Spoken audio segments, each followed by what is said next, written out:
Bab 1555. Jurus Pertahanan Darah.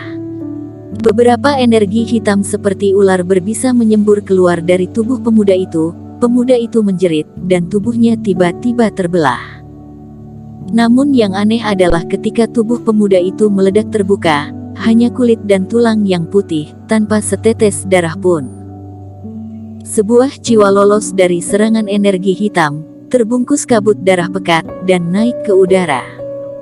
Bocah, menyinggung partai Suesa, tunggu pembalasanku. Jiwa dewa pemuda itu menatap tajam ke arah Erikin, tubuhnya berubah menjadi cahaya berdarah, dan tiba-tiba menghilang ke kejauhan. Jurus pertahanan darah dari partai iblis, orang ini kejam juga. Saat aku meledakkan tubuhnya, dia mengembunkan seluruh darah tubuhnya dan membakar darah segar untuk melarikan diri. Erikin menunjukkan minat dan mengejarnya lagi. Dia juga pernah mendengar tentang teknik ini di buku-buku kuno keluarga Qin. Meskipun jurus pertahanan darah membakar darah segar dan merusak tubuh, peningkatan kecepatannya sangat jelas terlihat. Kamu masih mengejarku. Pemuda itu sangat marah sampai hampir muntah darah. Dia pikir dia akan lolos dari bencana, tapi tidak disangka Erikin akan mengejarnya. Meskipun jarak keduanya berjauhan, tapi dirinya terluka parah, dan nanti masih harus menemukan tubuh yang cocok untuk dipakai, tidak mungkin untuk menggunakan semua Reiki. Harus bagaimana agar kamu mau melepaskan aku? Pemuda itu berteriak. Serahkan teknik jurus pertahanan darah, aku akan mengampuni nyawamu, kata Erikin ringan. Dia juga sangat tertarik dengan barang ini, tentu saja banyak cara untuk menyelamatkan hidupnya.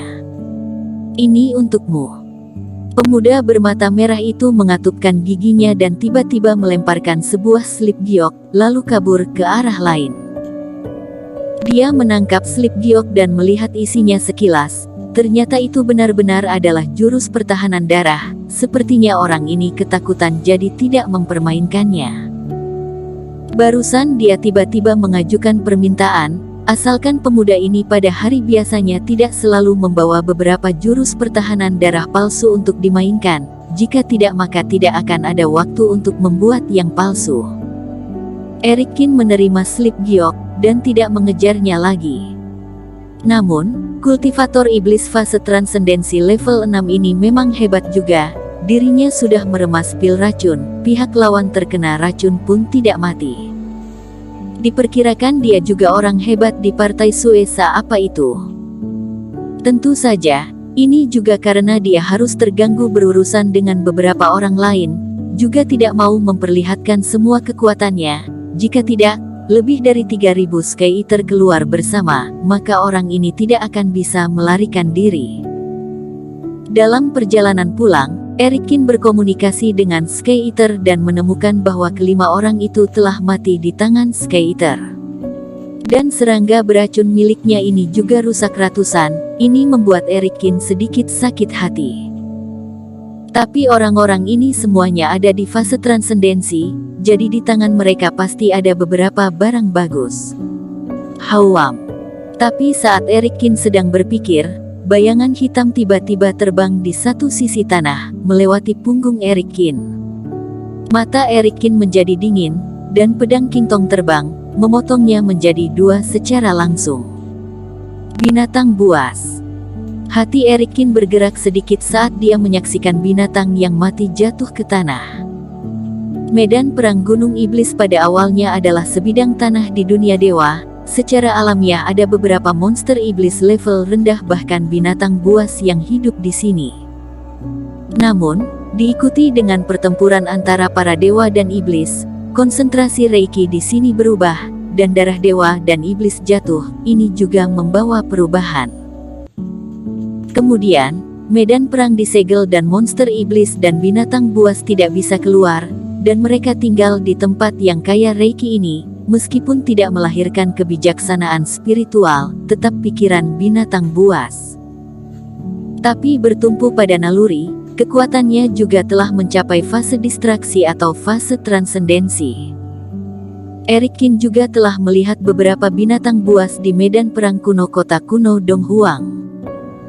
Namun, binatang-binatang ini mempertahankan kebiasaan hidup berkelompok, seharusnya tidak akan hanya ada satu yang kebetulan menemukan dirinya. Kerohanian dari Erikin menyebar, alhasil dia menemukan bahwa sekelompok besar binatang buas berkumpul lebih dari belasan mil jauhnya. Beberapa di antaranya ada yang kuat, bahkan mencapai tahap akhir fase transendensi. Merasakan tatapan Erikin, tidak sedikit binatang buas mengaum penuh ancaman dan bergegas ke arahnya. Tidak berminat untuk berurusan dengan benda-benda ini untuk saat ini, Erikin menggelengkan kepalanya dan dengan cepat melarikan diri. Setelah beberapa saat, Erikin kembali ke tempat tadinya. Sky Eater terbang di udara, dan sudah membawa tas penyimpanan 5 orang yang tersisa. Sayang sekali, begitu banyak pil racun, setiap butirnya tidak mudah untuk memurnikannya, dan akhirnya hanya 6 yang terbunuh. Erikin menggelengkan kepalanya, semua ini karena jumlah Sky Eater-nya terlalu sedikit sehingga membuat pemuda mata merah terkuat itu melarikan diri. Jika ada 30.000 hingga 50.000 dari mereka, dia tidak perlu melakukannya sendiri, tinggal mengatur 7 hingga 8.000 untuk setiap orang untuk mengejar dan membunuh mereka. Lihat dulu orang-orang ini, benda bagus apa yang ada di tangan mereka.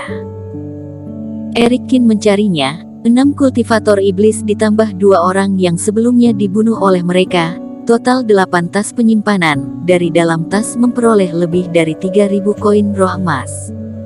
Erikin tidak menyentuh benda-benda lain yang aneh-aneh, dan langsung membuangnya ke samping. Lebih dari 3.000 koin roh dapat membudidayakan 7 atau 800 Sky Eater, bahkan dengan biaya pil racun, tetap menguntungkan. Setelah mengemas tas penyimpanan, Erikin mengambil semua rumput ajaib terdekat, keuntungan kecil lainnya. Jika para kultivator yang masih di luar menunggu pembebasan 9 sekte iblis besar itu melihat Erikin yang hanya dalam 10 menit, sudah mendapatkan keuntungan seperti ini, kemungkinan mereka akan mati karena iri. Gambaran rumput ajaib yang sepenuhnya matang di seluruh permukaan tanah, bagaikan rumput bisa dipetik semaunya, sungguh menggemparkan. Hanya bisa dikatakan bahwa medan perang Gunung Iblis yang sudah ribuan tahun tidak dibuka ini benar-benar seperti gudang harta karun. Tetapi jika tidak punya cukup kemampuan, itu hanya bisa seperti 9 orang yang tersisa. Setelah membunuh 7 kultivator iblis ini, Erikin sama sekali tidak ragu, medan perang ini adalah tanah pembantaian. Jika dia baik kepada mereka, maka mungkin akan membawa orang untuk membalas dendam pada hari berikutnya. Setelah pihak lain punya persiapan akan pil racunnya, maka yang sial adalah dia. Namun, meski pemuda bermata merah itu lolos, tubuhnya hancur oleh dirinya, dan jiwanya juga diracuni dan terluka. Bahkan jika ingin membalas, dia tidak akan mendapat kesempatan itu untuk sementara waktu. Setelah mengumpulkan semua benda di sekitarnya, Erikin terbang. Medan perang Gunung Iblis ini sepertinya tidak mempunyai arah, dia bermaksud mencari tempat secara asal untuk mencari harta karun. Tapi sebelum Erikin pergi, dia tiba-tiba mendengar suara menerobos udara, datang dari jarak jauh, tapi terus terbang ke arahnya. Gurun ini tidak terlihat tepinya, terlihat sangat besar. Pada saat ini, di atas lapangan terbuka, lebih dari belasan sosok lewat seperti pelangi, mengejar seorang wanita di depan. Nona kecil, letakkan barang di tanganmu, kami klan Yusa, akan mengampuni hidupmu.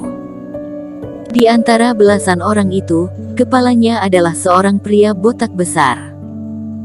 Dia memiliki wajah yang galak, sosok yang kekar, dan tubuhnya memancarkan aura fase transendensi level 7, sangat menakutkan.